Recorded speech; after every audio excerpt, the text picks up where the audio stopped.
Oi, eu sou o Guilherme Espíndola. E eu sou a Júlia Lobo e nós somos professores e fundadores da TLS School. Bom, hoje nós vamos falar um pouco mais sobre como mudou o nosso acesso à informação nos últimos 20 anos e mais especificamente como que ter mais acesso às informações alterou o jeito que nós hoje ensinamos inglês comparado com o jeito que nós lá atrás aprendemos inglês. E para isso nós vamos dar exemplos das nossas vidas, trazer exemplos da vida real, para que vocês consigam fazer aí uma comparação mais precisa também.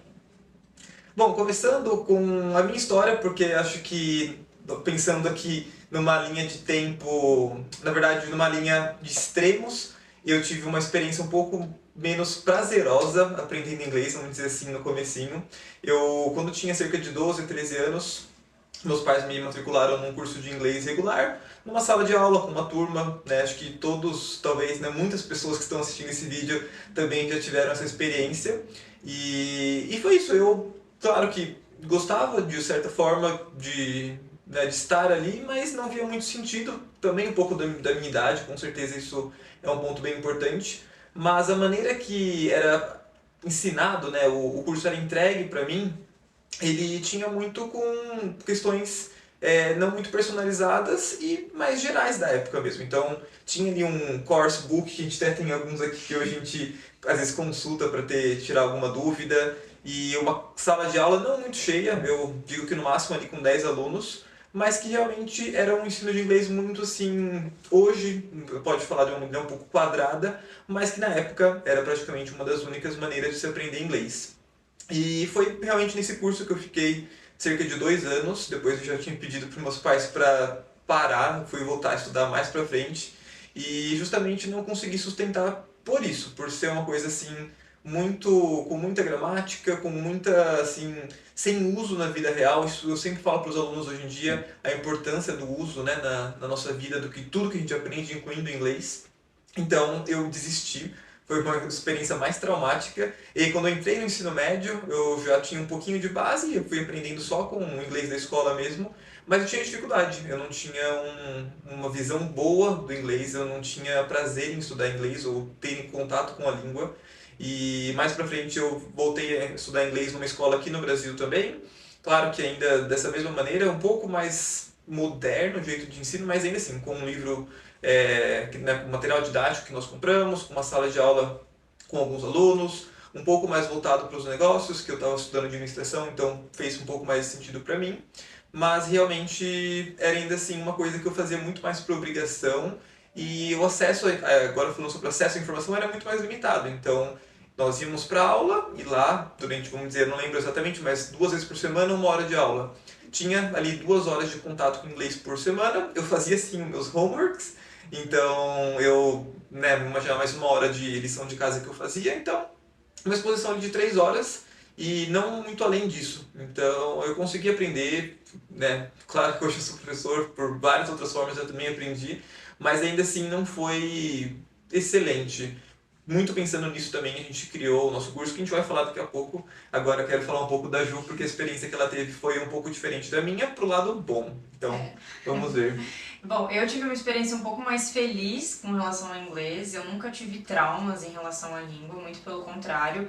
Mas a minha primeira experiência estudando em uma escola também acho que não foi muito positiva, muito pelo que o Gui falou. Então acho que o professor era muito o protagonista, ele estava lá muito como a figura principal da sala de aula. E eu me lembro muito que a primeira experiência que eu tive foi numa sala com mais de 30 pessoas, uma metodologia que não era assim muito... Ela não fazia com que a gente participasse muito daquele momento, então era ensinado uma palavra e todos precisavam repetir aquela mesma palavra, e acabou que não rendeu muito, era muito baseado em tradução.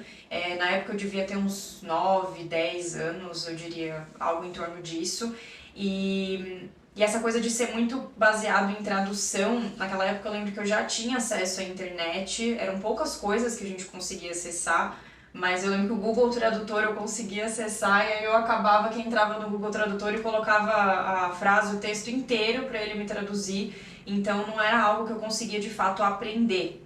E aí eu devo ter ficado uns 2 anos estudando dessa forma, não rendeu e eu fui para uma outra escola e aí sim eu tive uma experiência bem legal, acho que foi uma experiência bem mais feliz. E é até interessante falar porque na época, assim, claro, tinha já internet, a gente já tinha esse acesso, mas não como é hoje, né? Hoje a gente já tem um acesso muito maior a qualquer tipo de informação que a gente quiser, mas nessa escola os alunos também eram protagonistas do inglês, então todo mundo podia participar, todo mundo podia falar, era uma escola que trazia muito a língua para coisas reais, então tinha aulas, por exemplo, de como cozinhar tal coisa. Então alguém tinha que trazer uma receita e a gente fazia ali a receita juntos. No final do ano a gente tinha que apresentar alguma coisa como se fosse uma peça de teatro. Então era uma metodologia que fazia com que a gente participasse mais, né? Mas mesmo assim ainda não era aquela coisa de incluir a tecnologia ao nosso favor, né? Que eu acho que hoje a gente já consegue acessar muito mais facilmente. Exato, acho que esse é um ponto bem interessante para a gente falar um pouco também da transição, né? Primeiro, nós somos professores de inglês desde 2017 e no final de 2019 que nós fundamos a TLS. Então, nós trabalhávamos em outra escola, o inglês presencial, e um dos alunos que nós tivemos lá sugeriu, na época ainda pelo Skype, hoje a gente já não usa essa plataforma, para a gente fazer aulas online pela facilidade. Ele morava num lugar em São Paulo, mas não tão próximo da gente. Ele já até propôs um coursebook que a gente usou, que até é um dos que está aqui, que a gente ainda tem. E foi começando dessa forma, nós realmente falamos, ok, vamos, né, tentar entender quais são as possibilidades. E depois já de ter tido alguns meses de experiência com esse aluno, que nós fomos estudar e ir atrás de como fazer essa transição das aulas presenciais para as aulas digitais.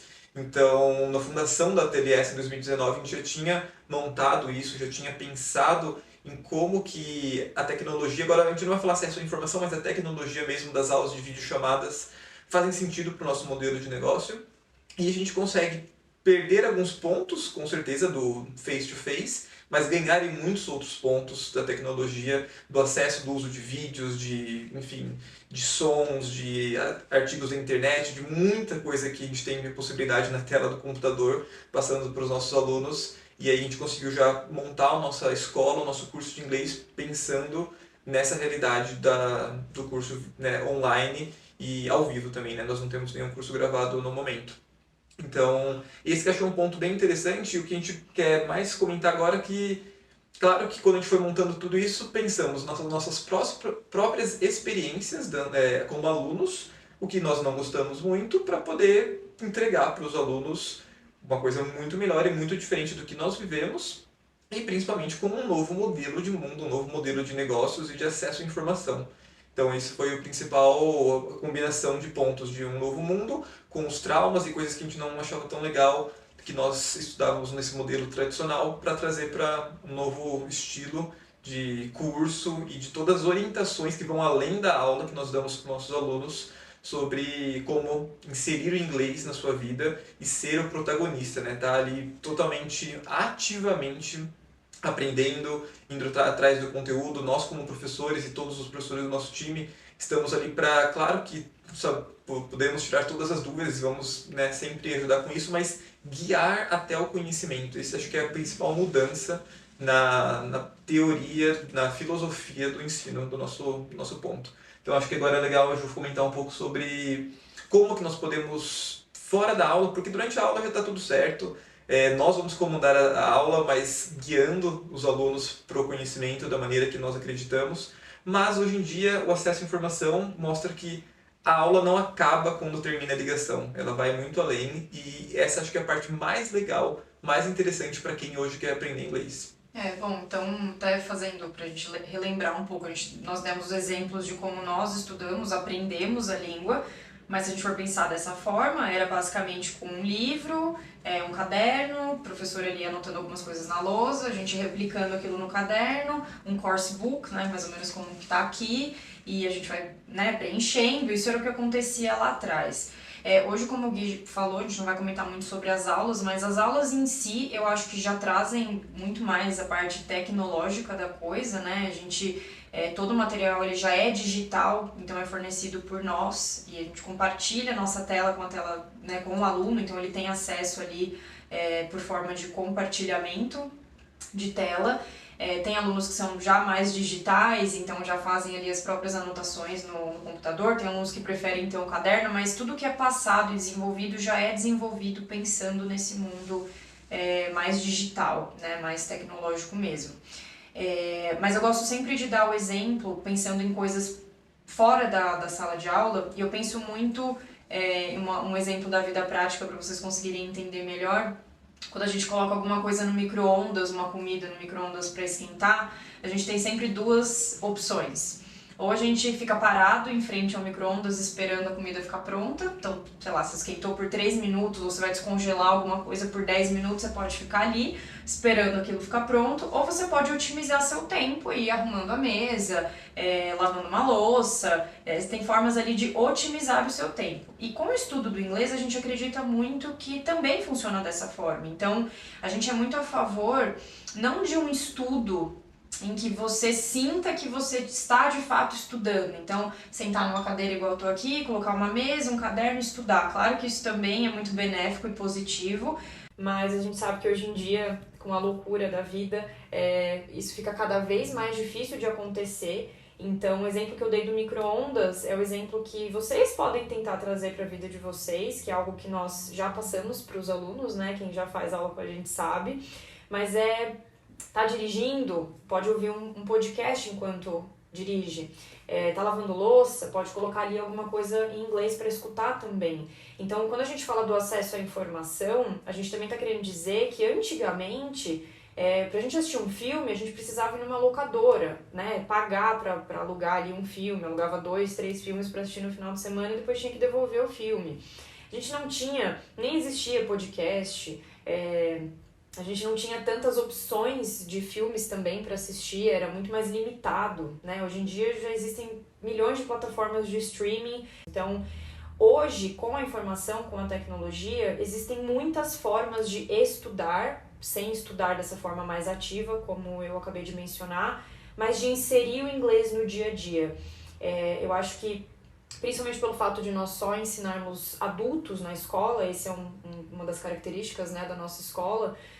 A gente sabe que a maioria das pessoas tem uma vida corrida, não consegue ali sentar de fato, pegar o caderno, estudar. Então, tudo que dá para fazer como otimização é sempre o melhor cenário, né? Eu dei o exemplo de dirigir ou de lavar louça, mas pode ser qualquer tarefa, qualquer coisa que você vai fazer que já esteja no piloto automático, que você já vai fazer sem precisar prestar atenção. E dessa forma você consegue inserir outra coisa, alguma outra atividade em inglês para fazer também. Bom, com isso que a Ju falou, eu acho que a gente consegue traçar aqui 3 pontos na linha do tempo. Primeiro, há 20 anos atrás, nós não tínhamos muito acesso a conteúdo em inglês. Esse já era um ponto que dificultava muito, claro. Talvez há 10 anos atrás, nós já tínhamos mais acesso às coisas em inglês, porém, talvez não a coisas que nós gostamos em inglês. Esse que acho que para mim é o game changer, é a mudança total da maneira que as pessoas estudam inglês e como isso pode ser muito diferente do que era antes. Por exemplo, se nós achamos conteúdos de, por exemplo, eu gosto muito de esportes, ou a Júlia gosta muito de astronomia, tem conteúdo em português, com certeza, mas a língua mais falada do mundo é inglês. Então, a chance do conteúdo em inglês existir sobre o tema que você gosta é muito alta. E hoje você realmente consegue ouvir, consumir conteúdo, tanto lendo, ouvindo um podcast, um vídeo no YouTube ou uma série, é muito grande. Então, associar contato com o inglês, né? Você está estudando, mas como a Ju falou, nem parece que é estudando. Isso é ótimo, com certeza, porque às vezes não tem o tempo de realmente sentar e estudar com um caderno. E nós temos todos que convenhar que você consumir um conteúdo do que você gosta é muito mais interessante do que realmente ficar, né, no caderno fazendo uma lição ou algo do gênero.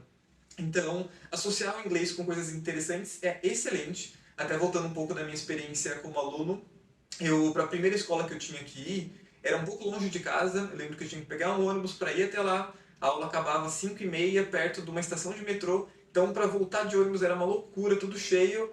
Com certeza, toda aquela experiência, junto com a maneira que o inglês era ensinado na época, não trouxe para mim coisas muito positivas como, putz, vou estudar inglês. O que com certeza deu uma segurada no meu inglês na época. Então é um ponto que nós acreditamos que é bem melhor, é muito mais interessante para quem está nessa jornada de aprender inglês hoje em dia. E é isso, pessoal. Acho que foi uma conversa que nós tivemos. Nós ficaremos muito felizes em continuar essa conversa. Então, vocês tenham nosso contato, nos mande mensagem, vamos marcar um café, uma conversa para continuar trocando nossas ideias. Muito obrigado por assistir. Muito obrigada.